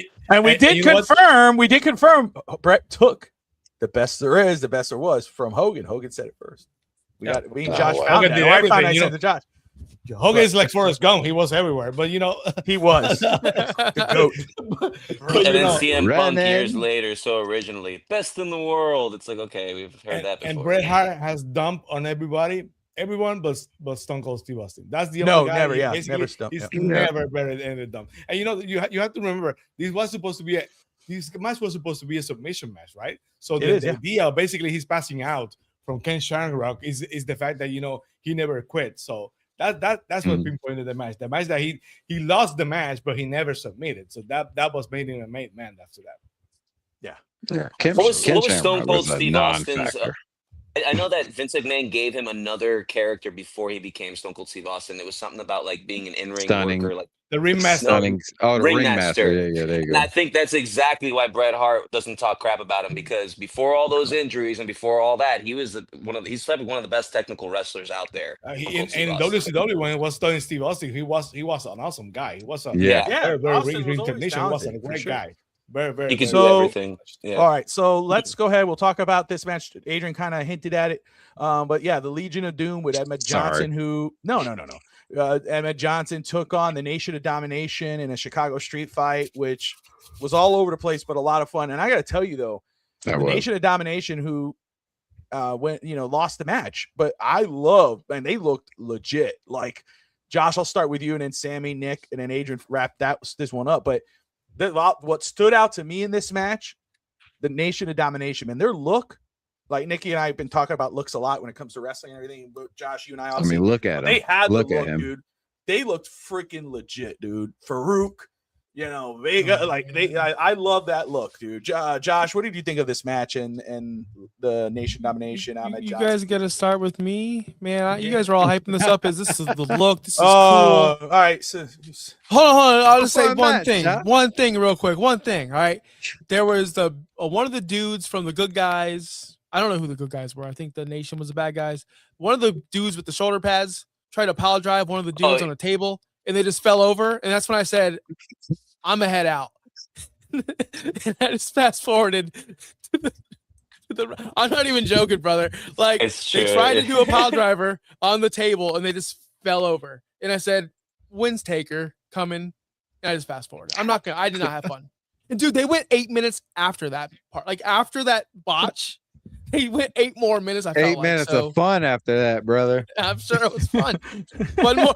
Who else fell over? Did someone else fall over? Did someone else? You're such a damn hater, bro. Oh my god. but Josh honestly, the realist. I love it. But to be fair, what a shitty match. All right, what do you guys have to say about it? Because I did not like this match at all, dude. I don't like the Thunder match. I don't really have a lot to say about this match. I just have a curious question. When does The Rock become part of Nation of Domination? Like, Not how after much this, longer right? after this? Not Because like long. we Yeah, were it just wasn't. talking about how It they're wasn't trying to long like after shove The this. Rock down the fans' throat, and they're like realizing it's not working. And I'm just like curious because like it's pretty like clear that the Nation of Domination is like a heel group, and they're like the bad guys, and they're pissed off, and they're like at one point like let's just put The Rock in there, and that's kind of like when it starts working for them and all that. But I'm just wondering how much further because like there's so much that happens from right now till like we were just even talking like even shortly after Survivor Series happens and Bret Hart's gone, you know. So I'm just curious now, like this sets up so much, and there's so many big moments happen leading into this that just make WWF like surpass WCW in so many ways. Um, Yeah. and Sammy, also your they thoughts the on this video one? games even wasn't done, bro. Wasn't It done. was supposed to be Sammy I was- first anyway, bro. You just I'm kind of sorry. I'm skipped over sorry. Sammy, like I mean, it's 1, 2, 3, 4, not 1, 2, back 2. Skip ahead. Sammy Sorry, gonna I'm have to sorry. wrestle him for this spot, bro. Yeah, that's right. This guy's thinking it's a spot fest. No, go ahead, Sammy. Oh, Ahmed Johnson. Let's talk first about Ahmed Johnson. Ahmed Johnson, the first Black Intercontinental Champion. That's kind of curious because Vince McMahon wanted to push him to the moon. He did. He really wanted to push Ahmed Johnson, but Ahmed Johnson didn't have the work ethic, the ring skills. He was stiff, and he tried. By that time now, Ahmed Johnson has said so many times in interviews that Vince McMahon promised him to be the World Wrestling Federation champion. That what you may what would have happened. That if that happened, we probably would not have the Stone Cold era because he put a pivot to somewhere else. He put him by that time. Right now, he's being pushed with the Legion of Doom, but it didn't work. The Legion of Doom, of course, one of the greatest tag teams of all time, one of my favorite tag teams of all time. When you put it with Ahmed Johnson, they trying to basically trying to see if that rubs on Ahmed Johnson. And of course, the Nation of Domination, one of the biggest angles, is going to become one of the biggest angles once Rockstars heel and Judge the Nation. Yeah, that was one of the best angles in that era. So right now, as the match sucked, but you can see what's developing. You can see so many things developing. The frustration with Ahmed Johnson, that basically they're doing everything they got to push it. The guy doesn't start, and the first stars were going to be a great angle with the Nation of Domination. So it is what it is. Is the match before the main event? Is the time to go to the bathroom before the main event? So it is what it is. What a weird match for before the main event too. There was, yeah. I thought it was pretty fun though. I thought the 2x4 spot was fun. It was a quirky match. I mean, none of those wrestlers really at the time were really great. So I mean, this is what you get. This is what you get. Anthony Good point, Manzano. Manzano.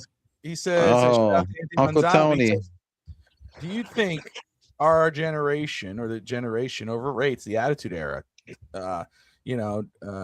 Because I feel Ruthless Aggression era is just as great, or just as great. I'll be honest with you.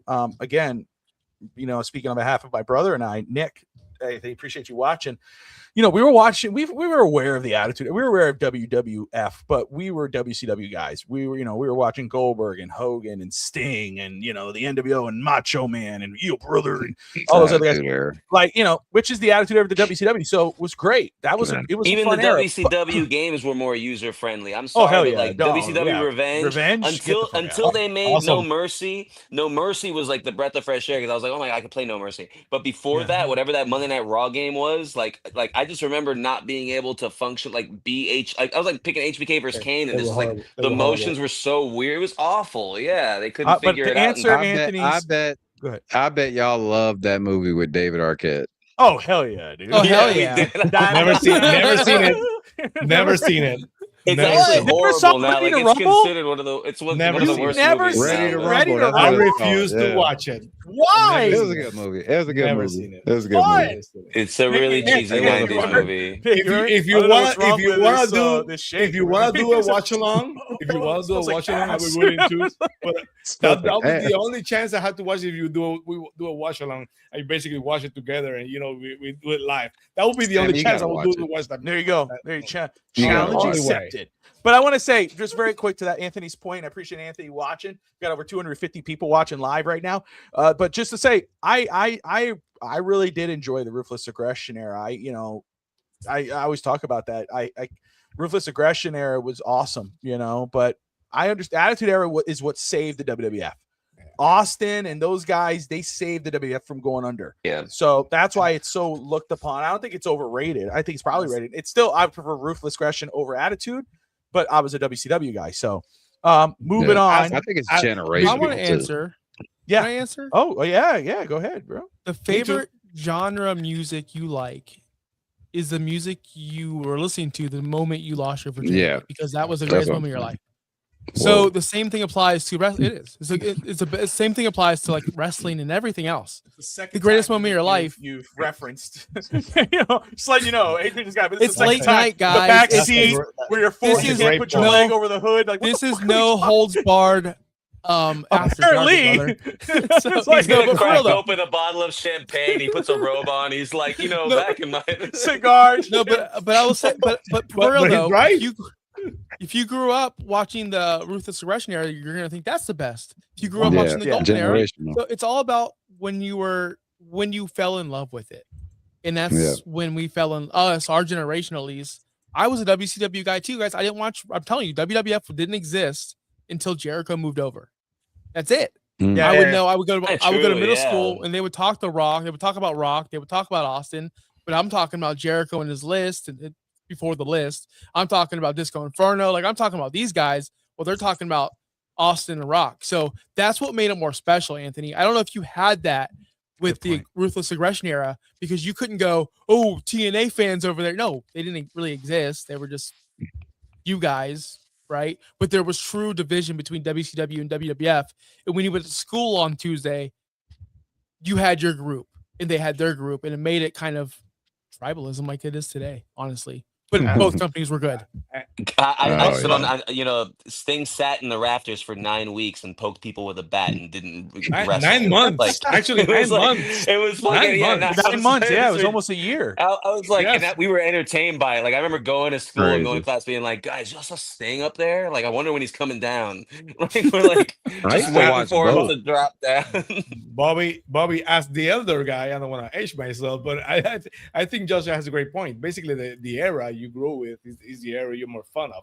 Of course, I know the wrestling is not as good on the golden era, but I'm the golden era guy. That's the era I prefer for myself. But I don't think you're gonna have the Ruthless Aggression era without the Attitude era. That would never happen. No, of course. The Attitude era was the intensity of those days is unmatched. Never before, and not the Ruthless era. Nothing matches that. The tension between Fleishing Beats were Raw and Nitro, and people jumping from side to side, and you have the NWO red white hot, and then Austin comes to the fold and basically changes everything. So I can understand why the Attitude era had a lot of fluff also too. Yes, they had a lot of silly moments, a lot of fluff. But the Ruthless Aggression era would never be able to happen without the Attitude era. So the Attitude era basically is the era who the most important era of wrestling when you think about it. Yes. Not my preferred one, but it's the most important one.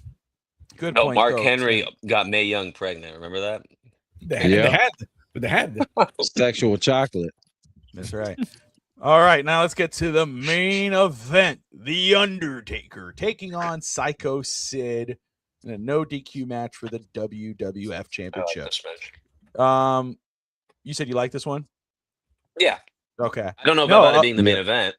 No, I was going to say that. Like, this wasn't a bad match. I mean, it started slow. It was a little slow, but it got better as the match went. And I think the added element of Bret Hart coming out and just stirring shit, it's a you suck, and Sean's in the background. I just thought. It was so much fun, but the match itself between the two. First off, Sycho Sid, even though he's in the Hall of Fame this year, doesn't get enough credit as one of the best big guys in wrestling. I mean, he was really good to work with. He did really well. Again, it started slow. It got better. I love that Undertaker now is not as stiff. Like, I mean, in regard, because they last WrestleMania we got to see with Diesel. I think still the Diesel match is better than the Sycho Sid match. But I enjoyed the main event. But I still don't think it should have been. Again, it's another match that should not have been the main event. Like Bret Hart, Stone Cold, that was the main event. Should have been the main event. Right. But I didn't hate it. I didn't hate it. And obviously, Undertaker goes over and Bret gets power bombed by Sycho Sid and all this whatnot. But Adrian, we'll start with you, and then Nick, and then Sammy, and we'll wrap it up with Josh. Adrian, what do you think? Yeah, it is not a classic, obviously, but it did what it needed to do. Definitely, Stone Cold Bret Hart should have been the main event, but this was all right for what it was. It pretty much solidified Undertaker's streak at WrestleMania, so it made it a thing. I mean, once he got to 10, but this one kind of made it a thing. He went 6-0, I believe. So, I mean, that was good. Bret Hart, I mean, I could have did without him interfering, but Sid, I mean, the match was slow. It was kind of, I don't know how you would say, like maybe like clunky a little bit. Not a main event match, but it did what it needed to do. It did not feel like a main event match. 6-0. Nah. Yeah, didn't feel like it. Undertaker 6-0. It did what it needed to do. So that's right. Nick? Yeah, I wasn't surprised who won the match. Yeah, I was like, oh, of course, Undertaker. Oh, shock! 5-0. Let's. Yeah, I was like, man, who's gonna win this? But yeah, like the match, like it wasn't a great match because it didn't have any dynamic. There wasn't really like a lot going on, like big moments, big spots, or anything like that. But I was impressed. I always forget how like much of a presence Sycho Sid actually had. He was such a big dude. Yeah. Like to be able to stand face to face. I mean, in this little image here, stand face to face with the Undertaker. He's a big guy, and it was so sad later on to see him like go through so many like knee problems and that leg injury. It was like brutal leg injury he had. Which I think was like off a drop kick off the turnbuckle, which why would he do that? But yeah, this match like being the end of the WrestleMania didn't really make sense. I guess maybe like they needed a reason for Bret Hart to become like it would make sense if Bret Hart was showing up, before his match, interfering here, but absolutely. I mean, it's cool to see the Undertaker too, like in his prime, like with the old gloves. It's like my favorite Undertaker. Hey, and Undertaker never really had the main event for WrestleMania. Like that streak, especially once the streak started, he never really had to. You could have threw that in mid card, and it would have been just fine. Mm-hmm. Absolutely, Sammy. I think the reason why you have this match is I'm trying to remember if Shawn was the champion and that's when he lost his smile and he relinquished the belt, and then they had the 4-way to determine who was gonna be the champion. I think Bret wins the match, and then the day after he loses to Sid with interference by Stone Cold Steve Austin. So the final two that match used to be Undertaker and Bret. So they're all intertwined. That's why the reason why you see Bret interfering and Sid is mad at Bret and Bret is mad at whatever. Undertaker has not been champion since 1991. He's defeated Hulk Hogan Survivor Series in 1991. So it's been 6 years. He was the WWE champion by that time. And of course, Undertaker and Sid used to be a tag team in WCW. It used to be the Skyscraper, where it was Mark and Sid Vicious. So a lot of things going through that match. The fact that Bret Hart intervenes is the same thing. You're trying to find a bitter Bret Hart, a lost Bret Hart, a guy who basically is mad at everybody because he's getting no respect. So a lot of dialogue, a lot of context into the match, but it's hard for everybody to keep up. If you're a fan who only watches WrestleMania, you go into the match saying, "What the hell is this?" So if you're a fan and watch it every single week and you know what's happening, for you, it's kind of satisfying. But a lot of wrestling fans at that time used to watch WrestleMania for what it was. You only watch one pay-per-view a year. It was WrestleMania. So an okay match, of course. By that time, the streak, it goes to 6-0, but there was no streak by then. Only the Undertaker has won 6 matches in a row. So I am a fan of Undertaker. I'm a huge fan of Sid. I think Sid was underrated when you think about it during the story of the WWF and the WCW. Sid's one of those guys who would never expect, but one of those guys that Vince McMahon was in love because of the size, the ability. So right now, when you look at it, you know, Sid is now in the Hall of Fame. It took a long time to be there. He was inducted possibly last year, but you know, one of those matches that it wasn't a great match, but it was a huge match. We were one of those guys, both big guys, both at the top of their career. So it was an okay main event. It's not gonna go back as one of the top 10 main events in WrestleMania history, but it was okay. It was because it was for the championship. Did you guys see in the one moment where he went to go pick up Sid Vicious? Like Sid looked right at the camera. It was just so weird. It was a very weird moment. It's like he's picking up Sid and Sid is trying to sell, but he looks right at the camera, and it's just this awkward moment as he's getting up, and I'm like, what's going on? Oh shit. That's kind of funny. Yeah. Don't break the fourth wall. Josh. Oh, it's my turn. Cool. No, for real. Everything you guys said was spot on. I did some research while you guys were talking because I thought about the promo Bret cut, and it was so weird. If you just watch WrestleMania in a vacuum, you don't really understand why or what's happening. Apparently, according to Mr. Our favorite reporter, Mr. Dave Meltzer, back in the day, he reported that this was a very much so unscripted promo, and it was a shoot, for real life. Oh, shit. And it's from Bret's autobiography. This is all from Google right now. This is straight up research. No script. Said what he said. He was very frustrated, very upset. He said these are the exact quotes he said to Shawn Michaels: "You're a disgrace to the WWF." To Sycho Sid: "You don't deserve to be in the main event." Back to Shawn: "You're no role model." Vince McMahon: "You screwed me." Yeah. Undertaker: "You're just as bad standing there letting it happen." These are real quotes. This is what he said. Yeah. He says, "You want to be my friend. If you want to continue being my friend," which is out of character. Taker's the dead man. Taker's not supposed to be friends with anybody. He said that on there. He said, yes. "We could." All I hear you read was Exactly. Years later, we're all realizing how much of a bad guy Bret Hart really was. Oh my god. No. Piece of shit. Listen, say what you want about Bret back then. He gives us the best talking head moments in every documentary that he's in. He does. He's in a documentary. He's the best. They making memes about him in documentaries. It's fucking hilarious. Yeah. DSG don't like what you guys are saying. He's saying Bret's 100% right. Yeah, shut up. Shut up. But more things on this because I can't say anything more about the match. But it wasn't supposed to happen. It was supposed to be Bret Hart. I didn't know that. That's Shawn Michaels too. Okay. But Shawn lost a smile and left. Exactly. That's why. And so he has a right to be mad about that. I agree to that. That's one of the reasons he didn't want to lose to Shawn, because Shawn didn't want to lose to him. You see, and that's why all that bull crap. To me, those little things right there. And there's so many debates about, Hogan don't work for me, brother, and a lot of these guys always shit on it. I'm not talking about us as fans, but I'm talking about the Brets of the world. You hear them say that stuff, and it's like, dude, you are the same in way. Bret, Undertaker and Kevin Nash talk about it. Bret's like, I don't want to take the powerbomb. It make me look weak. And it's like, it's not always about you. You were the same way. You wanted to protect your character. You wanted to protect your look. You wanted to protect your spot. That's exactly what Hogan. That's why when Hogan, we talked about it, Josh, when we did the Hogan documentary on Netflix and then did WrestleMania 9, when Hogan was sitting at home and he sees Bret get the belt, he's like, that don't look. They all do it. He's not the guy. Do you think right now, Brock Lesnar wants to lose to Gunther? No, he said, no, I'm losing to Roman Reigns, not losing to Gunther. Mm-hmm. So those things happen.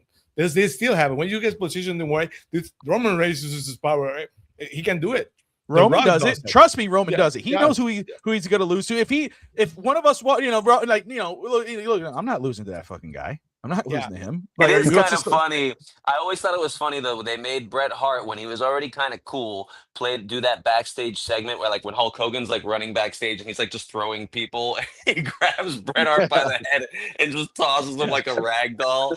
And he's like, "You ruined my career." He told Hogan, "You ruined my career doing that." You know, like, and it was funny because I was just sitting doing a segment yesterday with these guys from the Indies thing, and then one guy comes in and he starts targeting everyone in the class in the little backstage. And the whole time I was sitting there, I was like, he better not come up to me. is that the and picture kick- you sent me? Is that that the picture one I you- sent you? Yeah. So if you look at my story right You look now, miserable as shit. I'm an extra. I didn't mean to be an extra. She was actually teaching a class, and then the heavyweight champion, or he's the ex-heavyweight champion of Arizona Federation, decided to come into the middle of the class and do his promo like in the class. So like he just walks in, he's like, "By the way, I don't train as much as I used to, but I can kick all your asses." And he starts kicking some of the students like off their chairs if you watch the segment. And the whole time I'm sitting there, I was sitting next to Michael Mason, he's another wrestler in training. I'm like, he comes over and kicks my chair, I'm actually gonna get pissed. Cause like I don't want my character to look, because I haven't even We- come out yet. I don't want people, and it's like my first match is You, August see, like, 11th. bitch freaking modern day already. Bret Hart motherfucker. What? You better make me look weak. It's like, well, you've been here for 2 weeks, brother. But I sent Bobby a picture. He's literally doing the promo to the camera, and I'm in the background like this, like. Like, yeah. So, that's what I saw. I'm like, what's this guy? It's fucking Bret Hart. You better not kick my chair. Like, I don't even know you. I was like, how do you even know Those you? They're gonna things watch happen. this show. They're gonna watch this show and be like, "Oh, that's how he feels." And I'm like, "Uh Bottom Yeah, line you're is, right. those things happen over and over. Stone Cold walked away from Yeah. the WWF because he didn't want to lose the Brock. Exactly. There's another Every one. Like, single I'll has never happened, get so. when I hear people go, "Oh, like Josh and I." Well, Josh will say it all the time. Doesn't work for me, brother, because that's the famous Hogan line. But in reality, Austin said it all the time. But Austin's thing was like, "Okay, what's next? Oh, You're gonna protect you're your gonna brand. lose to Brock. Yeah. Okay, that's what's the You're thing, gonna next? protect yeah. your brand. You're gonna protect Well, your like for brand. example, if we're talking about this, do Exactly. you agree with, like, for example, Dolph Ziggler, love his talent, love his moveset. He had to like pretty much do a squash match to Goldberg when Goldberg came back. Yeah. You know, Yeah. and it was like, sometimes I can look at it both ways. I can look at it like, you know, does Dolph Ziggler deserve to be a squash guy? You know, is he somebody who kind of gives a couple hits to Goldberg and you almost feel like he wins, or does he just take the spear and the jackhammer and that's it? You know, so like they told him he was doing that and he was like, fine, you know. Well, and he did get a kind few of kicks. He did get a few licks because he told Vince McMahon. He said, "If I'm just gonna get speared and jackhammered, then I'm leaving. I'm just gonna leave. Yeah, I'll quit tomorrow." I would feel the Which- same way. I think if But you're, at the same time, it depends on what you are at the moment too. Like if you're like, same time, you Yeah. look at Goldberg, you look at Dolph Ziggler, like, who's gonna win it? Man, he whoop your ass. Come on, dude. Let's be real. Yeah. But, you know, Well, But- it depends on if you're a money guy too. but Like, if you're like the Alpha Academy, big like you're part getting of the it. spear and a jackhammer, and you're getting Oh, out. for You know what I'm sure. saying? Like for sure, you get the fuck out of there quickly. Yeah. For real. anyway, listen, hey man, look, As soon as they ring the bell, you're gonna say, "Go home." I hate to ring the bell. I hate to ring the bell, but I know I'm gonna do it for my buddy there because I know he is Yeah, Josh tired. dead. But because this has been like DSG wrote it. First of all, 260 people watching live right now on all platforms. I appreciate it. This is epic. I appreciate everybody watching right now.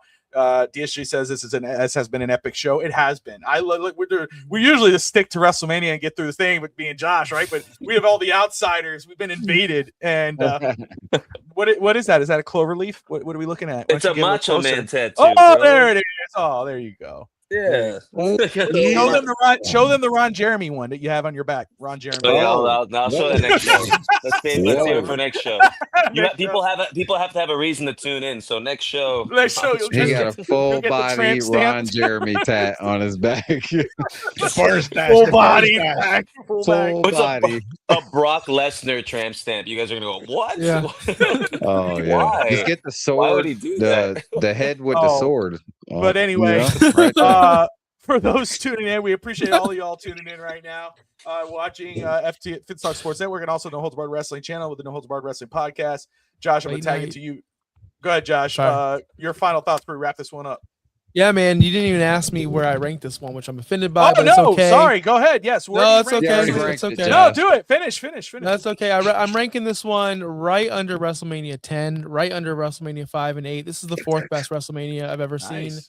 strictly because Maria said at the top, if she's still here, it was a very overrated WrestleMania that has.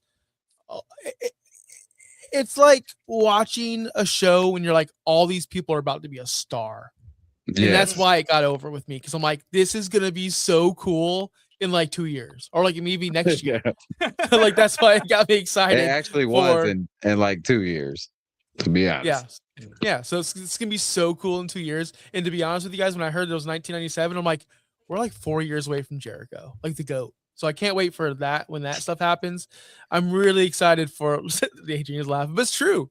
I'm excited for like my era of wrestling, like because Sammy already saw it, right? No disrespect to your age. It's okay. I'm catching up to you. I'll be there.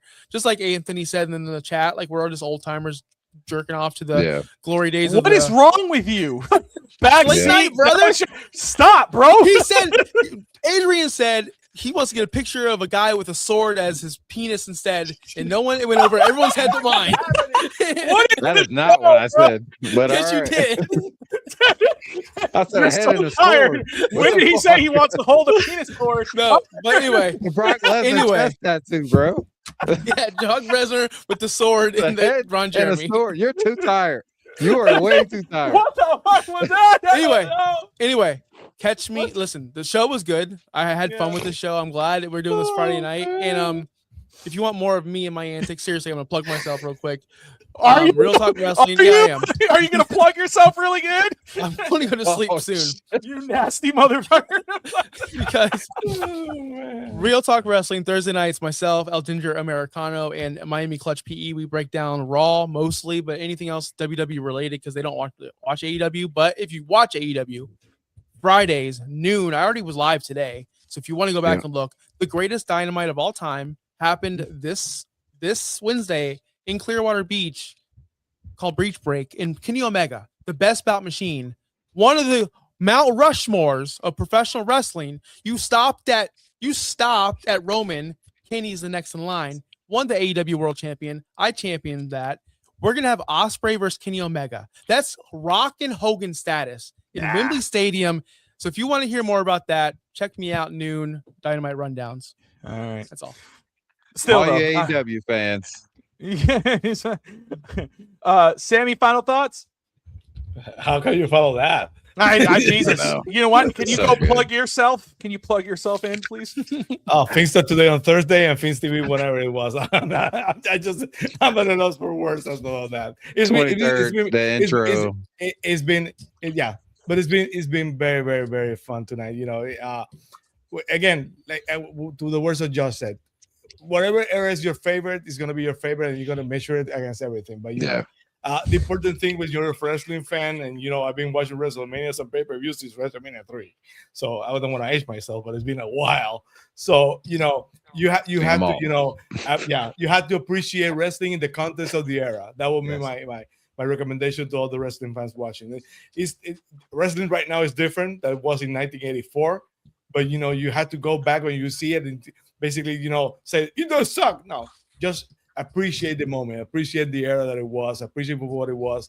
And you know, wrestling is today because those guys on the 80s basically, you know, paved the way. So 100%. I love wrestling. So all the ones who are wrestling fans, of course, Bobby here and you guys do a great job with Josh. Of course, Too Raw for Spanda with Adrian. You know, wrestling fans are around the Feast Nation stratosphere in good hands with those guys. So congrats, guys, for all you do. So thank you very much for everything.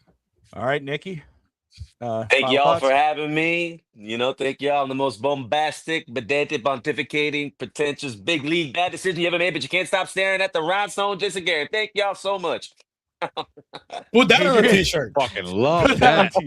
Love that. Oh man. Hey, you going places, final thoughts? You going places. Yeah, man. Piggyback off what Sammy said. Yeah, man. Whatever generation you fell in love with wrestling, that's the one you're gonna love, obviously, and you're gonna pick it over everything. So, and I'm gonna just be honest, wrestling, like he said, is not the same as it was back in the day. But I ain't never gonna stop watching wrestling, and I'm not gonna hate watch wrestling. So I don't think everybody should. There's a lot of people that do that shit. So, but just enjoy it, man. It's wrestling. Like, get fucking real. But yeah, Too Raw for Smack. I'll plug my shit too. Too Raw for SmackDown tomorrow, 1 p.m. Yeah, so raw. That's all we do. It's Too Raw. You know what I'm saying? 2 Raw for SmackDown tomorrow, 1 p.m. We talking about the week that was in WWE. It's gonna be a great time. Yeah, SummerSlam coming up too. So let me know, boys.